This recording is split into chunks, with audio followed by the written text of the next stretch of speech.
Olha, eu estava falando desse tópico aqui, né? A interiorização do desenvolvimento na China, da China, e eu estava dizendo o que é que o governo chinês fez para tentar promover um desenvolvimento dentro das áreas interioranas do país, para, de certa forma, fazer com que tanto o litoral que já é desenvolvido, quanto a parte interiorana também se desenvolva. Ok, para isso, o que é que o governo fez? Começou a investir maciçamente para isso, né? Investir em infraestrutura. Então, o objetivo era criar cidades industriais urbanas dentro do interior. E para isso, o que o governo fez? Criou rodovias, ferrovias, aeroportos, portos fluviais, né, que transporta coisas por meio de rios, e também expandiu a rede de energia elétrica das áreas interioranas. E, de certa forma, o que o governo queria? Queria gerar empregos, atrair o máximo possível de indústrias, né, que fossem também para o interior, se instalasse lá também, para atrair pessoas, empregos e desenvolver economicamente a parte interiorana do país. Esse era o objetivo. Outra coisa, já que o objetivo era também, de certa forma, atrair o maior número de empresas possíveis para a parte interiorana, o que é que o governo fez em relação a essas empresas? Porque a empresa só vai para onde ela vê vantagem, né? Só vai, oh, se ter vantagem aqui eu vou, se não tiver eu não vou. Então, o que é que o governo fez? Começou a oferecer money, subsídios, dinheiro, né? Tipo assim, em forma de imposto, menores impostos. Ah, a empresa quer comprar uma matéria-prima não sei de onde. Pode comprar, você vai comprar com imposto reduzido. Então, começou a facilitar essa questão dos impostos, facilitar também para a aquisição de terrenos mais baratos para se instalarem. Além de money, para se ela quiser, se a empresa quiser dinheiro para começar a produzir, não tem, pega aqui que eu empresto. Então, assim, isso foi um incentivo que o governo fez, isso a gente chama de incentivos estatais, né? Incentivo que o governo fez para promover o desenvolvimento do interior do país. Dessa forma, o governo procurou evitar também que o crescente êxodo rural, que já estava acontecendo para a zona costeira, né, fosse reduzido e que as pessoas começassem a migrar mais para essa parte interiorana. Mas a gente vai ver que uma das consequências dessa interiorização do desenvolvimento da China é que formaram algumas cidades que são chamadas de cidades fantasmas, que quase não tem ninguém habitando. Tipo assim, eles conseguiram criar uma infraestrutura, tem até algumas empresas, mas não vogou muito, as pessoas não foram... Algumas cidades não se tornaram muito populosas como o governo esperava que fosse. Enfim. Mas conseguiu sim desenvolver um pouco sim a parte interiorana. Eu vou mostrar já tem um mapinha no outro tema que mostra isso. Já mostra, né? Aí tem um tópico aí chamado novos direcionamentos, logo no final do tema 1. A China se tornou a China que ela é hoje, a segunda maior economia do mundo, graças à exportação de produtos industriais. Foi por causa disso, né? Utilizando aí o modelo das IS como exemplo para se tornar aí a segunda maior economia do mundo. Ok, graças às indústrias, às exportações de produtos industriais.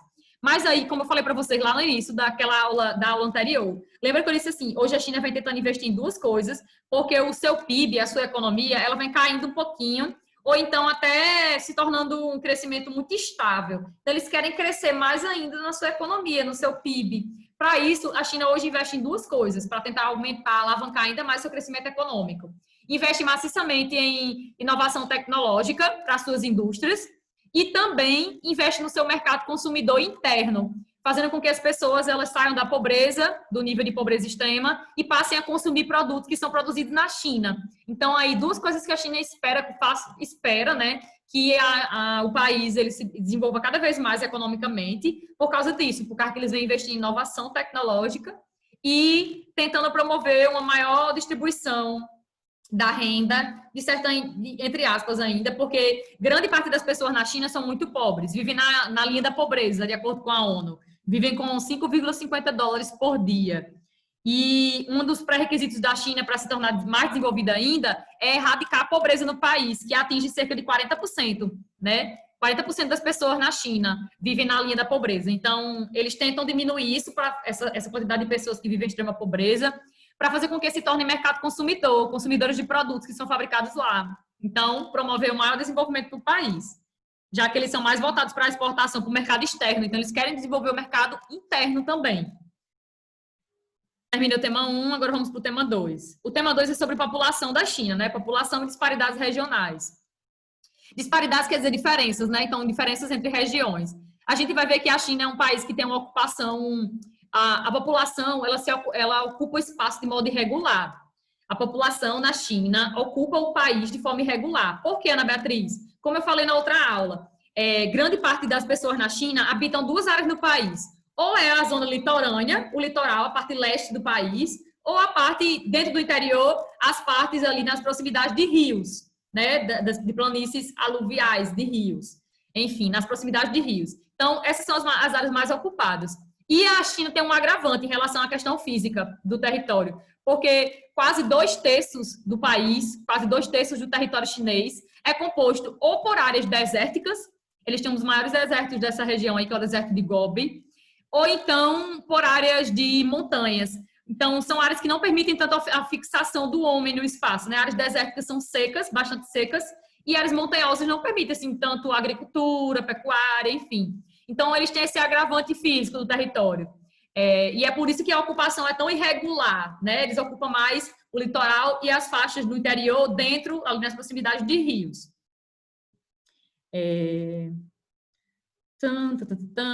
Aí sim, essas disparidades regionais, eu ia explicar, nem expliquei. Disparidade é diferença. Então, existem muitas diferenças entre regiões na China, sobretudo por causa disso, dessa questão física do território, mas também por causa, historicamente, também, porque grande parte aí, ao longo da história da China, as pessoas se fixaram mais no litoral e nas proximidades de rios, porque são locais que permitem mais a fixação do homem. Ok, mas também por causa de essas diferenças regionais entre uma região e outra, também tem a ver com a questão econômica, né, que foi desenvolvendo mais no litoral, para depois, aí, há algum tempo, há alguns anos só, né, começar a desenvolver outras áreas mais no interior do país. Eu vinha falando até agora por quê, né? Esse objetivo de criar áreas urbanas industriais para desenvolver também outras partes. E o que é que o governo fez para isso? Dinâmicas demográficas, vamos lá. A gente sabe que a China é a maior população absoluta do mundo, eles têm a maior população total do globo, conta com mais de 1 bilhão e 400 milhões de pessoas, que são distribuídas de forma irregular, como eu já falei. E aí, eles sofreram durante um tempinho um probleminha relacionado à taxa de natalidade, né? Até mais ou menos a década de 80, a gente percebe que a China era um país que vinha crescendo muito a níveis populacionais, né? Existe uma perspectiva aí que em meados da década de 1980, a população chinesa já era de 1 bilhão de pessoas. Em meados da década de 1980, já era aí 1 bilhão de pessoas. 1 bilhão. Então, imagine, cresceu um pouco, né? Eles são hoje 2020, cerca de 1 bilhão e 400 e poucos milhões. Cresceu pouco da década de 80 para cá, mas cresceu pouco graças a quê? A um controle severo de natalidade que eles fizeram, chamado política do filho único. É um controle de natalidade, porque é controlar os nascimentos daquele país. A gente já falou disso em outros momentos, né? Eu vou só dar uma frisada aqui em relação a isso. Já falei, já? Que política do filho único com vocês? Caiu até na prova. Eu perguntei o que é que essas políticas de controle de natalidade afetavam a economia, não foi? Que tinha um texto, teve algumas pessoas que não conseguiram ler esse texto. Lembra? Tinha um link na prova de um texto. Não tinha? Eu lembro, eu adorei aquela questão. Pronto. Vamos lá. E eu vou mostrar que realmente o crescimento populacional, ele pode afetar, sim, a economia de um país, porque a gente sabe que quem mais trabalha na sociedade são os jovens. Então, quem mantém, de certa forma, a aposentadoria, a economia do país são os mais jovens, né? Os jovens e os adultos. Eles garantem aí uma vida mais estável para as pessoas da terceira idade. Quando você tem um país onde a taxa de natalidade está muito baixa, tipo a China hoje, a natalidade de lá está muito baixa já. O governo vem lutando agora, ele vem fazendo o contrário que ele fez na década de 80.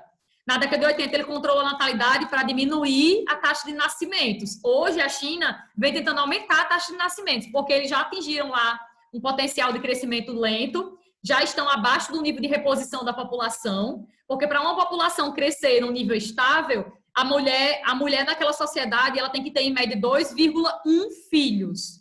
Isso é uma taxa que existe, isso é a perspectiva geral, mundial. Para uma sociedade ela crescer num nível estável, populacionalmente, sem contar essa questão de imigrantes, gente que migra, que emigra, enfim, sem contar isso, para uma população crescer a nível estável, a mulher tem que ter, em média, 2,1. Na China, hoje, a mulher já está tendo, em média, 1,6, foi o último dado que eu vi, 1,6 filhos. Então, eles já estão abaixo do nível de reposição natural de uma população. É por isso que o governo, em 2013, mudou a política do filho único e agora, né, eles vêm promovendo um aumento da natalidade para fazer com que as pessoas, os casais hoje na China já podem ter 2 filhos, né? Justamente por isso, porque houve uma diminuição muito drástica com a política do filho único de nascimentos. Eles conseguiram reduzir os nascimentos, muito mesmo. E, principalmente nas áreas urbanas, eu vou falar por quê. E, com isso, de certa forma, eles começaram a se preocupar porque a população da China começou a envelhecer. Começou a viver cada vez mais, a expectativa de vida melhorou e tal. E aí eles começaram a envelhecer. E quem sobrevive, quem mantém essa terceira idade mais velha, essas pessoas mais velhas, são os jovens, sendo que o número de jovens vem diminuindo bastante na sociedade. Ou E aí, seja, a China não está nem aí para o que a população quer, só quer crescer. Exatamente. E aí afeta a economia, né? O número de velhos, de pessoas mais velhas bem exorbitante e o número de jovens só diminuindo, isso afeta a economia, porque quem mantém a economia funcionando basicamente são os jovens. Então, é por isso que eu disse que a natalidade, ela interfere também na economia de um país, né? Quanto mais jovens, se você tem jovens demais é ruim, mas se você tem jovens de menos, também é ruim para a economia de um país. Jovens demais, muito jovens, você vai ter que investir muito em educação, né? Enfim, vai ter muito gasto ali com educação, com segurança, com transporte, muitos jovens. Mas poucos jovens é ruim também, porque poucos jovens são eles que mantêm a economia funcionando, então é ruim para o país. Tanto é ruim aquele país que tem muitos jovens, quanto é ruim aquele país que tem poucos jovens, certo? No caso, hoje eles vêm enfrentando aí uma diminuição da natalidade e vem diminuindo a quantidade de jovens no país. Isso é ruim para eles. Enfim, então, em 1979, preocupados, o governo comunista chinês, o PCC, preocupados com a taxa de natalidade que estava muito alta na época, promoveram esse controle de natalidade chamado política do filho único, onde cada casal chinês poderia ter um único filho. E aí, se você tivesse mais do que um, existiriam algumas penalidades, algumas multas que você iria sofrer por causa disso.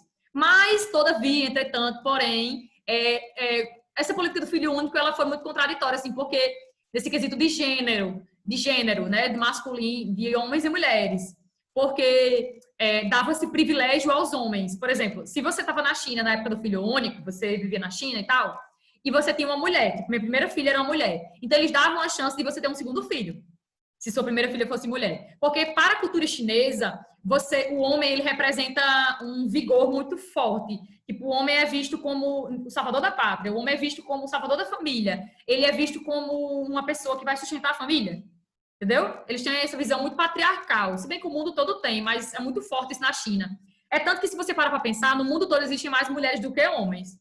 No Brasil existem mais mulheres do que homens. Nós somos 51% da população, 51, pouco mulheres, né? No caso, nós, eu estou dizendo eu e as meninas que estão aqui nessa aula. Nós somos mais. Nós somos no mundo mais do que os homens. Mulheres vivem mais do que os homens. Mas não é porque nós somos melhores do que os homens, não. É porque mulheres, elas se preocupam mais com a saúde, com prevenção. Mulheres se envolvem menos com questões ligadas à violência, com tabagismo, alcoolismo, homicídios. Enfim, mulheres se envolvem menos com várias coisas. E aí a expectativa de vida da mulher é maior do que a do homem. Nós vivemos, em média, aí 4 a 7 anos mais do que os homens, certo? Mas o que é que acontece na China? Lá tem mais homens do que mulheres. Na China, na Índia, porque são culturas onde se privilegia o homem. Então, durante essa política do filho único, se você tivesse primeiro uma filha mulher, eles davam a chance de ter um homem. Mas era muito comum também na China, nessa época da política do filho único, tipo assim, tô grávida. Aí descobria que eu era grávida, que eu estava grávida de uma menina. Você era convidada a abortar, certo? Era convidada a abortar. Você quer abortar? Aborte. Você pode ter um filho, homem. Você vai tentar de novo e tal, aborte. Vamos abortar? Vão abortar? Então, assim, era meio assim, sabe? Bem triste mesmo a situação. Quando descobriu-se que era uma filha, quando era menina. Outras coisas que se faziam era esterilização em massa de mulheres, infanticídio, mortes de bebês quando eram mulheres, que se descobriu que era menina. Enfim, hoje na China existem mais homens do que mulheres por causa dessa questão, essa grande diferença de gênero que existe no país. E eles privilegiarem os homens em detrimento das mulheres. Porque vem nos homens o futuro, né, daquela família, o sustento daquela família. Isso é cultural deles. Se a gente parar para pensar, é cultural do mundo todo. Mas, enfim, é uma coisa mais nítida lá, entendeu? Ai, é triste falar isso. Mas, enfim, é assim o que acontece lá. Na Índia também do mesmo jeito, tem mais homens do que mulheres. No mundo, você olha assim, tem mais mulheres do que homens, mas nessas duas populações tem mais homens do que mulheres. Sim, eu disse a vocês que a política do filho único deu certo, mas deu mais certo nas áreas urbanas do que nas áreas rurais. Por que, Ana Beatriz, a política do filho único deu mais certo nas áreas urbanas do que nas áreas rurais? Primeiro que nas zonas rurais, eu até falei para vocês em algum momento, eu acho já, que casais na zona rural têm mais filhos, né? Porque geralmente, o que é que acontece nas zonas rurais? Os filhos, eles são tidos como uma oportunidade para o trabalho. Tipo assim, eles ajudam no trabalho, naquela propriedade, eles são um sustento, os Questão pais... da mão de obra. como mão de obra, serve como mão de obra. Os pais veem os filhos também como um meio de sustento, veem como um meio também de sobrevivência, né? Ter mais filhos é melhor porque você teria como você sobreviver mais tempo. Enfim, mais filho, mais mão de obra. E gera renda, de certa forma, para a família. E outra coisa também que fez com que nas zonas rurais não desse muito certo a política filho único foi porque os métodos contraceptivos eles demoravam mais, eles não foram tão disseminados, os métodos de prevenir a gravidez, né? Não foram tão rápidos, difusos quanto nas zonas urbanas na China. Mas eles conseguiram reduzir a natalidade bastante, como eu já falei, né? Hoje eles vêm tentando, desde 2013 que eles mudaram a política do filho único, 2013 eles flexibilizaram a política do filho único, né? Até então você poderia ter um único filho. Aí a partir daí os casais que tinham um filho poderiam ter o segundo. E a partir de 2016 em diante até o momento atual, todo casal pode ter 2 filhos. Deixa eu ver se eu falei tudo. Falei sim. Agora vamos falar de pirâmide etária da China. O que é uma pirâmide etária? Eu vou sair daqui e mostrar uma pirâmide etária, porque senão não vai ficar legal isso aqui. Pirâmide etária. Olha, como eu já falei, a China hoje ela enfrenta um problema relacionado à sua natalidade, né? Primeiro que no passado eles tinham um problema relacionado também a isso, mas que era um grande crescimento. Aí hoje é um pequeno crescimento. Aí o que é uma pirâmide etária, Ana Beatriz? É um gráfico, tipo esse aqui de 2018. Aqui eu tenho um 2018 e tenho uma projeção para 2050 na China. O que seria a China em 2050, né? Projeção aí, estimativa. Esse 2018 é real. E observe uma coisa, uma pirâmide etária é um gráfico que ele é distribuído por sexo e por idade. Sexo, aqui está em cores, infelizmente, né? Cores representando pessoas, que eu acho que isso não deveria ser correto, não é correto, mas enfim, tem aqui. Né? Cores, mulheres, aqui em vermelho, né? E azul aqui, os homens. E tem a idade aqui, pode olhar aqui a idade, né? A base da pirâmide, as pirâmides etárias, elas são estudadas em 3 faixas de idade. 3 faixas só 3 faixas. Jovens, adultos, os jovens são a base da pirâmide. A base é isso aqui, ó. Base, jovens. A gente diz que de 0, do nascimento até 19 anos, considera-se jovem. Numa pirâmide etária, viu, minha gente? Isso é numa pirâmide etária. Do nascimento a 19 anos são os jovens da sociedade. Aí de 20 até 59, 20 a 59, o corpo da pirâmide, o corpo, a parte do meio. De 20 a 59, adultos. E de 60 em diante, a terceira idade, os idosos. Certo? Então, quando você analisa uma pirâmide etária, dá para você entender bastante como se organiza aquela sociedade. Tipo, se a base da pirâmide representa a quantidade de jovens, quanto mais larga uma pirâmide etária... Sim, outra coisa que eu não falei. Quando as pirâmides etárias foram criadas para estudar a população de países, elas tinham realmente formato de pirâmide, por isso que são chamadas de pirâmides etárias. Sendo que hoje as pirâmides, principalmente pirâmides de países desenvolvidos, que já passaram por uma transição demográfica de alto crescimento populacional para baixo crescimento populacional. Então, hoje em dia, essas pirâmides não têm mais formato de pirâmide, tem formato retangular, pirâmide invertida, enfim, não tem mais formato de pirâmide em si. Então, olhando para uma pirâmide, como eu falei, você tem como entender um pouquinho a dinâmica daquela população. Por exemplo, a base da pirâmide indica a quantidade de jovens. Então, quanto mais estreita a base da pirâmide, menor a taxa de natalidade. Consequentemente, menor aí a fecundidade dessa mulher, desse país, dessa cidade, dessa região, enfim. Menor a taxa de natalidade, menor o número de nascimentos. Menor a quantidade de jovens. E quanto mais largo o corpo, maior a quantidade de adultos, né? De 20 a 59, maior a quantidade de adultos. E aí você vai ter a perspectiva de um país que é considerado maduro. Quando você olha para uma pirâmide etária, ela tem o corpo mais largo, tipo adultos mais largo do que jovens. A gente diz que aquele país ele é maduro, tem mais adultos do que jovens, entendeu? E aí quando você olha para a pirâmide etária, que a base, os jovens, está na base, é mais larga do que o corpo, ou seja, tem mais jovens do que adultos, indica que é aquela pirâmide etária é de um país jovem ainda, né? De um país que ainda não passou por uma transição demográfica, certo? Pelo menos até esse momento atual. Não passou ainda pela transição, nesse momento atual. Ok, então olhe para a pirâmide etária da China, né? Olha aqui a base. Repare que o corpo da pirâmide ele é mais largo do que a base, indicando que é um país já maduro, né? Eles têm mais adultos do que jovens nessa sociedade. E olha que o topo, ele tá até larguinho, né? Tem muitas pessoas aí chegando na faixa de 90 anos, né? Por aqui, ó. Então, indica que a expectativa de vida é boa nesse país, né? Que é saúde, atendimento médico hospitalar, hospitais, enfim, tem ali necessário para que as pessoas consigam viver. E outra coisa, repare que eles estão enfrentando um problema hoje relacionado à taxa de natalidade, né? Porque está muito baixa e eles querem aumentar. Justamente porque afeta a economia do país. Olha aqui a base, né? Mais estreita do que o corpo. É por isso que eles querem aumentar isso aí, certo? Para que a população... Ai, meu Deus, só 10 minutos. Chegue aí num nível de crescimento populacional maior. E a projeção para 2050, as coisas não vão mudar muito não, né? Não vão mudar muito não. Na verdade, se você olhar para 2050, significa dizer que mais pessoas... Consequentemente, a taxa de idosos vai aumentar, porque muitas pessoas aqui estão chegando já em idades bem elevadas. A saúde vai melhorar nesse país, a expectativa de vida também, consequentemente. Adultos ainda vai ser maioria, né? Vai ser um país maduro, vai continuar sendo maduro. A base está diminuindo mais ainda a quantidade de jovens. Então, assim, essa é a projeção para 2050 e com certeza isso preocupa bastante o governo do país, porque afeta a economia, né? Como eu falei.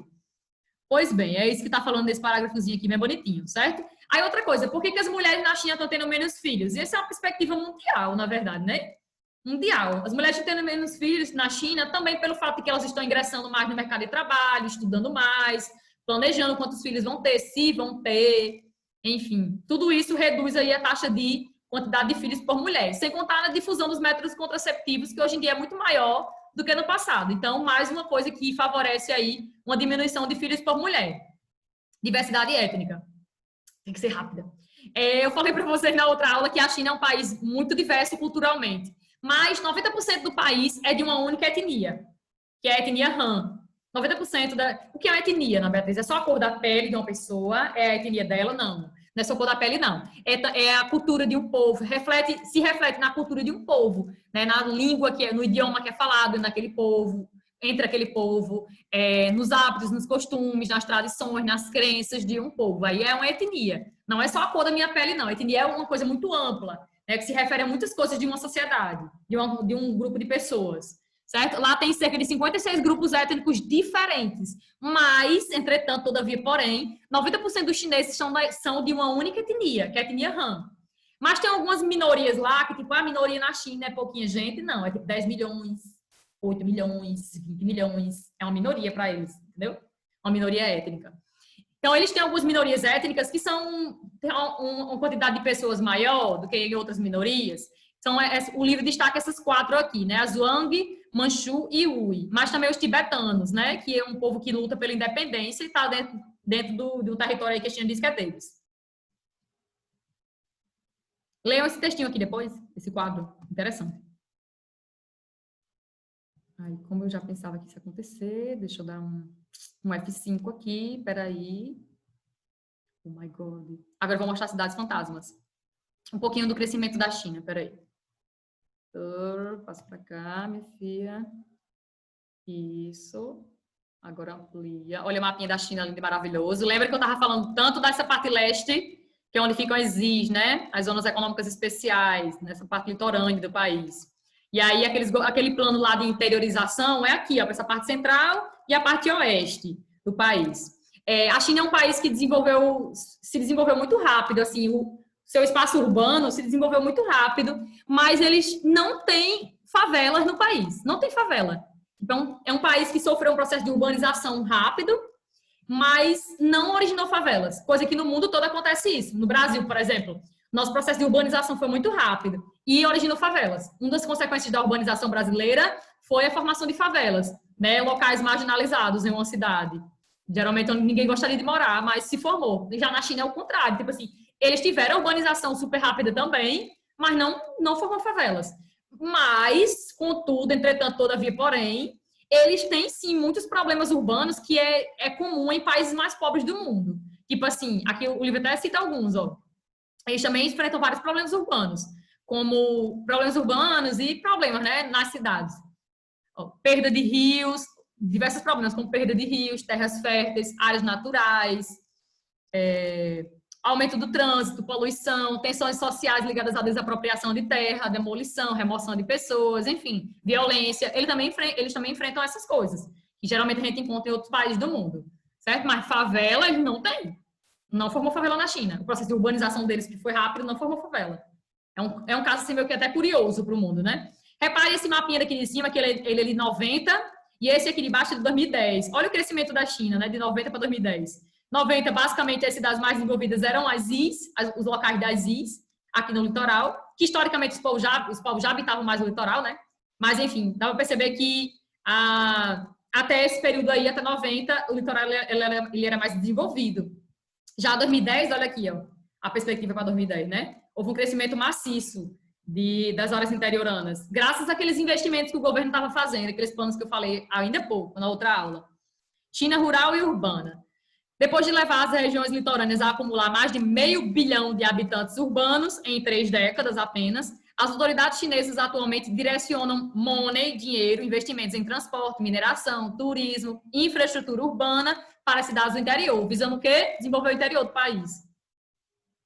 Isso aqui não vai dar para conseguir ler isso não, depois você lê. Interiorização do desenvolvimento. Aquele tópico, lembra que eu estava falando para vocês? Ó, investimentos em transporte, moradia, turismo e outras áreas seguem em crescimento no interior da China, como, por exemplo, a construção de um enorme conjunto residencial em Yinchuan, não sei se assim pronuncia, na capital de Ningxia, região autônoma de minoria muçulmana Ui, dessa etnia aí, Ui, que está promovendo o desenvolvimento aqui, né, nessa região.